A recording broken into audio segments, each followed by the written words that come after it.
Namaste, investors. Imagine you're at a grand Indian wedding buffet. There's an endless array of dishes, each looking more tempting than the last. Now, replace those dishes with ETFs, and you've got Indian investment market. Hi, I'm Vishali Kulkarni, and today we are going to learn how to fill your financial thali with best ETFs. So, grab your plate and let's dig in. ETFs or exchange traded funds are like the dosa of investment world. Versatile, popular, and comes in many varieties. But just like you wouldn't order a dosa without knowing what's inside, you shouldn't invest in an ETF without proper analysis.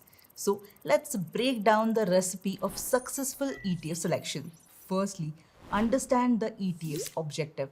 Every ETF has a goal, just like every Bollywood movie has a plot. Well, most of them. Is it tracking Nifty 50 or is it focusing on a specific sector? Or perhaps it's a smart beta ETF.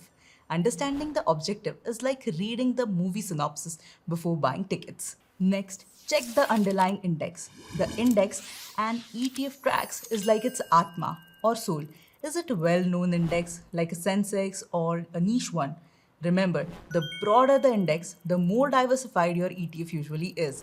It's like choosing between a thali and a single dish. Now it's time to analyze the holdings. Look at what's inside the ETF. Are the top holdings aligned with your investment goals? It's like checking the ingredients in your favorite packaged snack. You want to know what you're consuming. And of course, don't forget to check the expense ratio. This is the annual fee you pay for the ETF. Lower is generally better, but don't make it your only criteria. It's like choosing between brands of masala. Sometimes paying a bit more for quality is worth it. Okay, moving on. The next important thing to look out for is tracking error. This shows how closely the ETF follows its index. A lower tracking error is preferable, like preferring a GPS that actually gets you to your destination accurately. Next is liquidity and trading volume. Higher liquidity generally means easier buying and selling. It's like choosing a busy restaurant over an empty one. Usually a safer bet, but not always. Moving on, we have assets under management, AUM.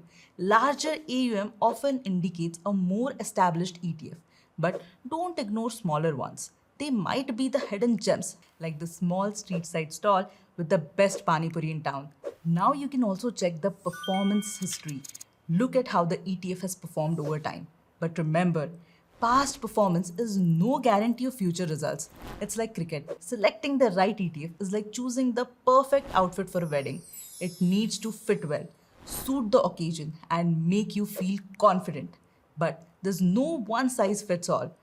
Your ETF selection should align with your financial goals, risk tolerance, and investment horizon. As you navigate the bustling bazaars of ETFs, keep these factors in mind. Don't be swayed by flashy marketing or short term performance alone. Do your research, consult with your financial advisors if needed, and make informed decisions. Also, remember that in the grand buffet of investments, ETF can be delicious and nutritious addition to your portfolio. Choose wisely, invest smartly, and may your financial future be as bright as the colors of Holi.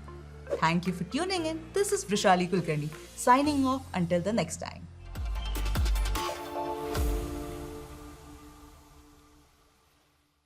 Investment in securities market are subject to market risks. Read all the related documents carefully before investing.